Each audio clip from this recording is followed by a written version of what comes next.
tape recorder has been a big benefit to us in passing through the time away on our transit out to the moon. And it's rather odd to see it floating like this in Odyssey while it's playing the theme from 2001. April 13th, 1970. The mood could only be described as relaxed. Apollo 13, man's fifth lunar mission. The third scheduled to land on the moon, continued its tranquil coast. This is the crew of Apollo 13, wishing everybody there a nice evening, and we're just about ready to close out our inspection of Aquarius and get back for a pleasant evening in Odyssey. Good night. 13, we've got one more item for you when you get a chance. We'd like it to stir up your cryo tanks. In addition, have Shaft and Trunnion Okay. for a look at the Comet Bennett if you need it. Okay. Stand by. Okay, Houston, we've had a problem here. This is Houston. Say again, please. Yes, Houston, we've had a problem. We've had a main B bus undervolt. Roger, main B undervolt. Okay, stand by, 13. We're looking at it. And we had a pretty large bang associated with the caution and warning there. And as I recall, main B was the one that had a amp spike on it once before. In the interim here, we're starting to go ahead and button up the tunnel again. April 11th, 1970. Launch day. The crew of Apollo 13. Jim Lovell, commander and veteran of 3 previous missions. He had orbited the moon Christmas 1968 on Apollo 8. Fred Hayes, his first time up, lunar module pilot. Jack Swigert, command module pilot. 3 days ago, he was on the backup crew. Now he replaced Ken Mattingly. Mattingly had been dropped from the mission because he had been exposed to German measles. He would watch the launch from Houston's mission control. Auto sequence initiated, flight. Roger. Flight booster. Go. S4B pre-press complete. Roger. Flight booster. S1C pre-press complete. We're on internal power and we'll go. Roger. How's it look, Econ? You got your space? Looks good, flight. Okay. MCC record us to flight speed. Ignition, flight. Roger. Roger. Clock start, flight. Roger. Let's go, all engines. Roger. Okay, Fido, how's it look? Looks good here, flight. Good agreement. Okay, booster, how do you look? S1C looks good, flight. Okay, Capcom, we go you on the ground. Okay, we go at 1, Capcom. Get relieving, flight. Roger.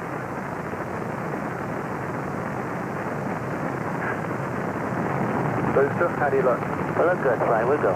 Okay, Fido. We're go, flight. Looks good here. Guidance, how's it look? Good, flight. Okay, Econ, GNC. Looks good, flight. Looks good, flight. Okay, Surgeon. Looks fine. Through max fuel and we'll go, flight. Roger, booster. And go for staging, Capcom. Confirming board out, flight. Roger. Staging, flight. Roger. Flight Fido, trajectory confirmed, staging. Roger. Flight booster, then board out was way early. Okay. Flight confirmed, number 5 engine down. Roger. Booster, you don't see any problem with that, though, do you? Negative, not right now, flight. All the other engines are go. The next step in the routine of lunar flight was to burn out of Earth orbit toward the moon, then pull free of the third stage and dock with the lunar module Aquarius. At the controls of the command module Odyssey, Jack Swigert. We're hard docked, Houston. Roger, understand hard dock. Good deal. They pulled Aquarius away from the Saturn third stage, the S4B. Okay, I can see the S4B now at the hatch window. Odyssey and Aquarius moved away from Earth toward the moon.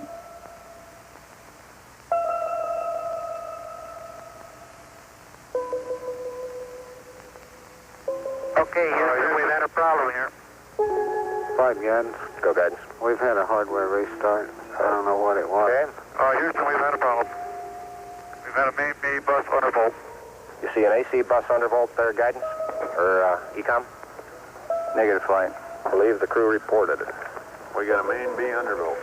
We may have had an instrumentation problem, flight. Roger. And we had a pretty large bang associated with the caution and warning there. The sensation I had, that I had felt a vibration accompanying the bang, not a large vibration or shudder. Is there any kind of leads we can give them? Are we looking at instrumentation? Or we got a real problem or what? We're reading 0 N2 pressure in fuel cell 1 and 13 PSI on fuel cell 3 O2 pressure. Okay, Barrett, what do you want to do? Open circuit fuel cell 1 and 3? That's firm flight. Shut down the reactance valve, and I asked for a reconfirmation, since when you do that, it's sort of irreversible. If you shut one of these things down, they only can be restarted from ground support equipment. Yeah, that's because of AC. And it looks to me, looking out the hatch, that we are venting something. We are venting something out into space. Okay, let's everybody think of the kind of things we'd be vetting. GNC, you got anything that looks abnormal in your system? Negative flight. How about you, ECOM? You see anything that, with the instrumentation you got, that could be venting? That's firm flight. Let me look at the system flight as far as the venting is concerned. Okay, let's start scanning. Here is a bulletin from ABC News. The Apollo 13 spacecraft has had a serious power supply malfunction that could cause the lunar landing mission to be terminated early. I assume you've called in your backup ECOMs? Flight, say again? Have you called in your backup ECOMs now? See if we can get some more brain power in this We thing? got one here. Roger. At the moment, the astronauts are continuing to try to isolate their trouble. The late report says the spacecraft now is operating on battery power alone. All unnecessary equipment is being turned off. Okay, now let's everybody keep cool. We got the LEM still attached. The LEM spacecraft's good, so if we need to get back home, we got a LEM to do a good portion of it with. Okay, let's make sure that we don't do anything that's going to blow our CSM electrical power with the batteries, or that will cause us to lose the main or the fuel cell number 2. Okay, we want to keep the O2 and that kind of stuff working. We'd like to have RCS, but we got the command module system, so we're in good shape if we need to get home. Let's solve the problem, but let's not make it any worse by guessing. My concern was increasing all the time. It went from, I wonder what this is going to do to the landing, to I wonder if we can get back home again. Okay, I'm coming back to you. Flight. Go ahead. I think the best thing we can do right now is shut the power down. Right about then, it was quite apparent to me that it was just a question of time that the command module was going to be dead.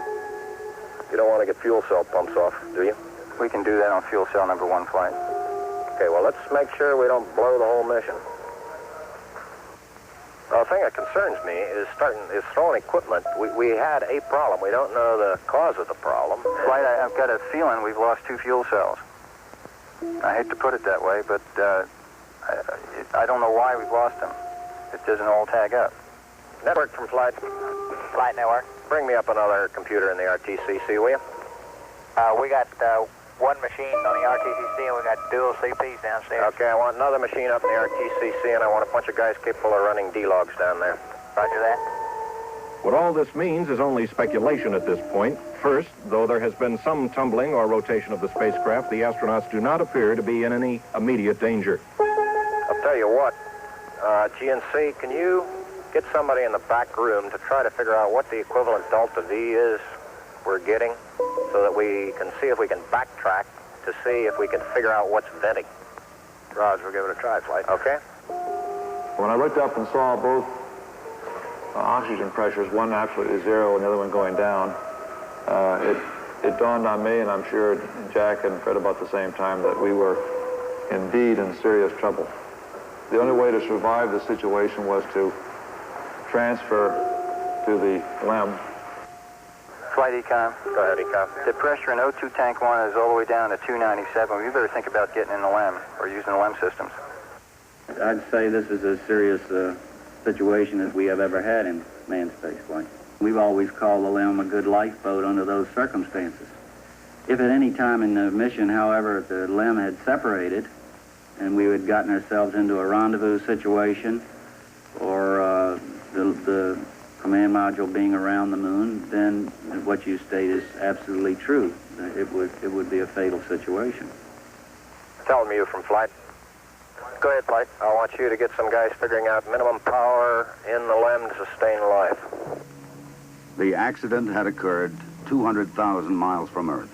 Lovell, Swigert, and Hayes rode in the lunar module attached to a lifeless command module.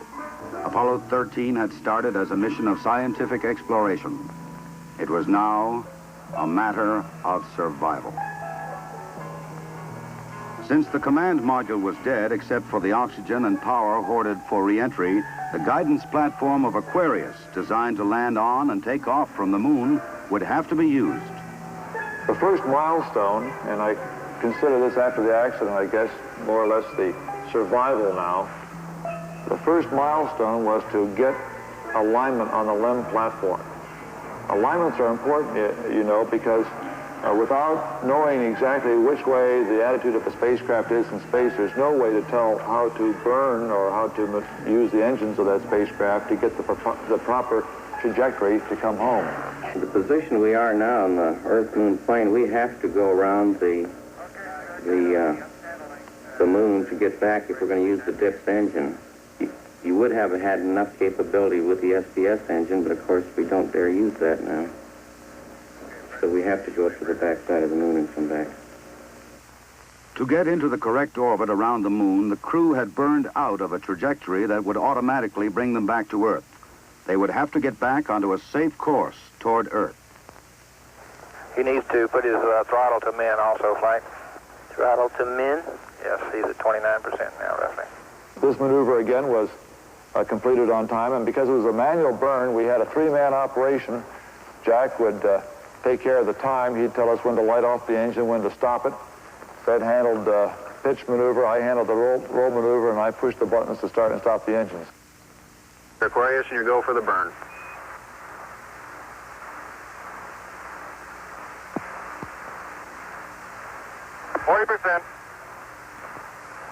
Okay, Aquarius, you're looking good. Auto shutdown. The first problem was solved. They were back on the path to Earth. But there were many other problems to be solved. From a building at Houston's Manned Spacecraft Center, systems experts coordinated the coast-to-coast effort to get the crew back. One of the big problems was consumables. There would be enough to eat and drink. But in space, there are other factors. Oxygen to breathe, electrical power to keep the spacecraft alive, water to cool the equipment and keep it operating. What we'll be doing till we get them back on the water is concentrating on everything that is their lives are dependent upon at the moment, rather than worrying about the accident, because there's nothing we can do about that now. It appears at the present time that everything is under control and that we have a safe situation at the moment. Hey, I want to say you guys are doing real good work. So are you guys, Jack. We are about 70 hours from home, and we think we have the situation in control. We've projected the consumables as I've described, and we have a plan for carrying out the rest of the mission, but there is going to be no relaxation at all as far as that goes from now until splash. There was a key decision to be made before Apollo 13 went behind the moon. Where to bring them down. Their present course would take them to the Indian Ocean, where recovery would be difficult. A burn to bring them home quicker would take them to the Pacific Ocean near the recovery forces. Bringing them home even faster would place them in the South Atlantic, again away from recovery forces. It was decided to take them to the Pacific. We've run these simulators both here and at the Cape and at the contractors that continuously ever since last night.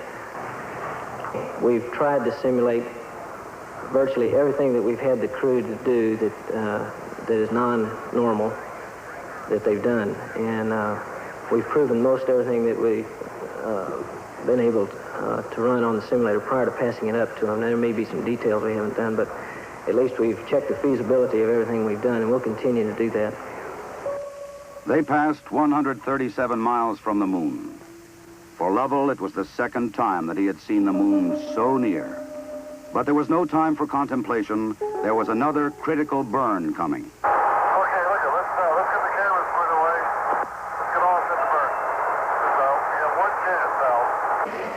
in Houston, the newsmen poured in to tell an anxious world the story. Well, that was going along with the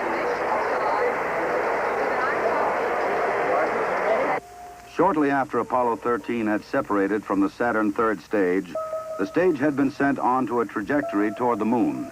Its impact would be recorded by the seismometer left by Apollo 12. By the way, Aquarius, we see the results now from 12's seismometer. Looks like your booster just hit the moon and it's rocking it a little bit. Over. Well, at least something worked on this flight. I'm sure glad we didn't have a limb impact, too. Jim, you go for the burn. Go for the burn. Roger, understand. Go for the burn. Guidance okay? We're good, flight. Control okay? We're okay, flight. Tell me We're go, flight. Inco okay? We're good, flight. Ground confirms ignition. We're burning 40%. West Houston, you're looking good. Roger. Shut down. Roger, shut down. I say that was a good burn. Roger, now we want to power down as soon as possible. Understand. To conserve the electric power and cooling water, the crew shut down all but the vital, life-sustaining systems of the LEM. I think the LEM spacecraft's in excellent shape, and I think it's fully capable of getting the crew back. I think, as we have found before, every time we've put the LEM spacecraft to a test, it's always done much more than it was guaranteed to do, and I think this is a good case in point. Conserve the consumables, cooling water, electric power. The LEM water gun was leaking, and we shut that off. I guess it leaked about a quart of water, I would estimate. But it took me about 2 days to get my feet dry, and of course, I think you were all aware that the temperatures were going down in both vehicles, and it's made for very chilly feet for a couple days.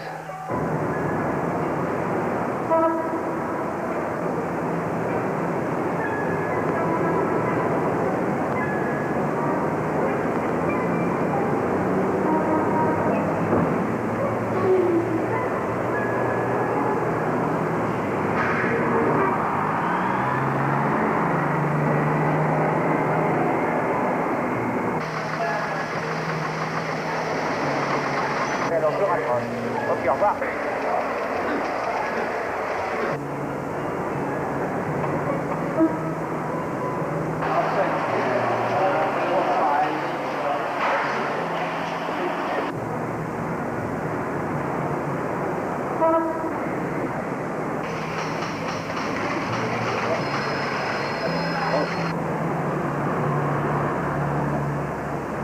Lord, your astronauts will come back safe.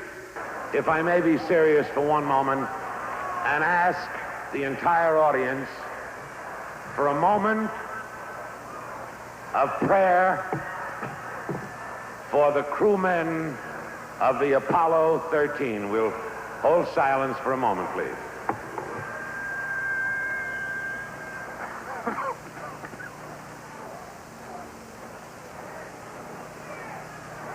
RCS-A stands at 62% and B at 62%. I feel he's gone a hell of a long time without any sleep. We have to start thinking about getting people back to sleep again because I didn't get any sleep last night at all. Command module just slowly kept going down in temperature until I think just prior to reentry, it was down to about 38 degrees.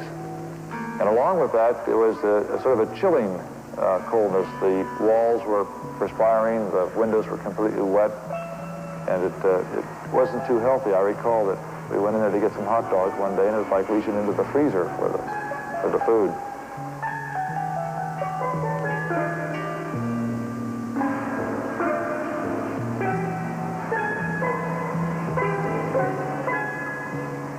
So if you want my opinion of how they handled the situation when it happened, they handled it exactly like we'd expect them to.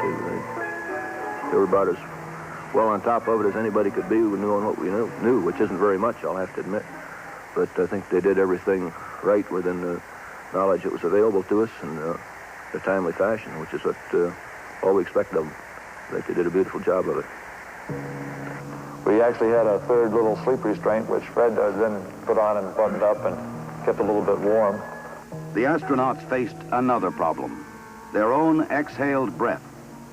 The lithium hydroxide chemical to take carbon dioxide out of the air was not sufficient in the lunar module. They would have to adapt the canisters from the command module to fit the hoses in the LEM. On the ground, an adapter was fashioned from materials the crew had available in the LEM. Cardboard from a checklist, plastic bags, and tape. After checkout in an environmental chamber, the directions for construction were sent up to Aquarius. At this point in time, I think the partial pressure of carbon dioxide was reading about 15 millimeters. And we constructed 2 of these things and put them online, and I think within an hour, the partial pressure of CO2 was down to 0.2.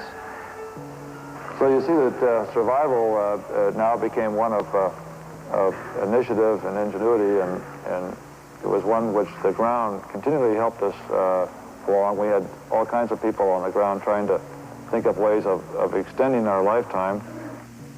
There would be still another burn, a mid-course correction to get Apollo 13 into the narrow corridor through the atmosphere for a safe return to Earth.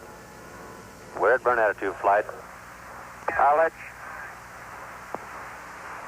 Ignition. Thrust looks good. Shut down. Hang in there, it won't be long. There were moments when I didn't know how much consumables we had, whether we could make it back or not, but in a situation like that, there's only one thing you can do. You just keep going, and you just keep thinking up where you can get more consumables. And so that's exactly what we did. On April 17th, they prepared for re-entry. After a small course correction burn, they jettisoned the damaged service module. Yep. Copy that. And there's one whole side of that spacecraft missing. Is that right? The whole panel is blown out, almost from the base to the engine. It's really a mess. Man, that's unbelievable. Next, they got back into Odyssey to jettison Aquarius prior to entry into the atmosphere. Left jettison. Okay, copy that. Farewell, Aquarius, and we thank you. Okay, LOS in a minute or a minute and a half. At entry attitude, we'd like Omni Charlie. And welcome home. Thank you.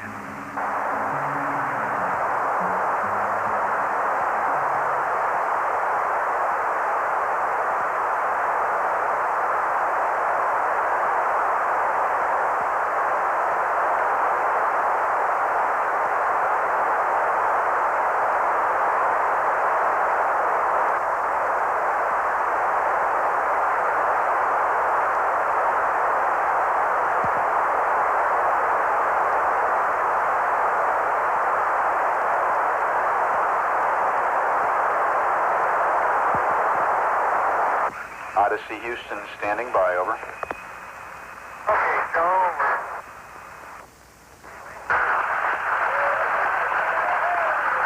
Odyssey Houston, we show you on the mains. It really looks great. Apollo 13, this is recovery, over. They're going through 5,000. Roger, Apollo 13, this is recovery, and your chutes look good. Apollo 13, this is recovery. We observed your RCS burn, over. The recovery, Apollo 13 is descending. Apollo 6, this is recovery, over.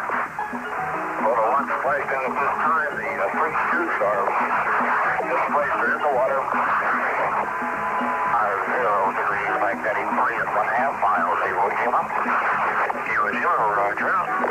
This photo 1, the command module is stable 1 at this time. They're riding comfortably.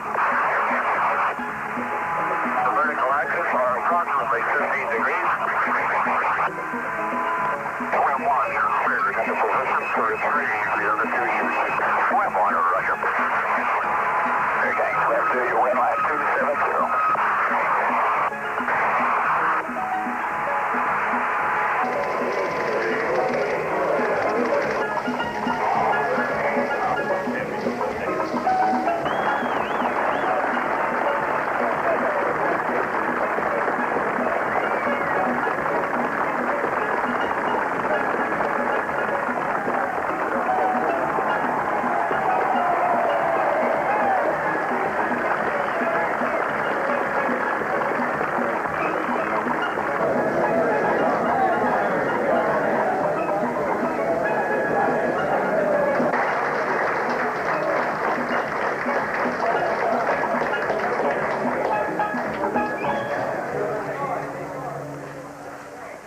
I recall, Captain, that when I spoke to you on the phone, you said that you regretted that you were unable to complete your mission. I hereby declare that this was a successful mission. From the start, the exploration of space has been hazardous adventure. The voyage of Apollo 13 dramatized its risks. The men of Apollo 13, by their poise and skill under the most intense kind of pressure, epitomize the character that accepts danger and surmounts it. Theirs is the spirit that built America. Your mission served your country. It served to remind us all of our proud heritage of a nation, to remind us that in this age of technicians and scientific marvels, that the individual still counts, that in a crisis, the character of a man or of men will make the difference. GNC, go. Surgeon, go. Procedures, go. AFD, go. Network, go. Computer soup, go. Raj, network, give me an amber. RTC on AFD conference. RTC's on the AFD conference. Okay, all flight controllers, let's play it cool.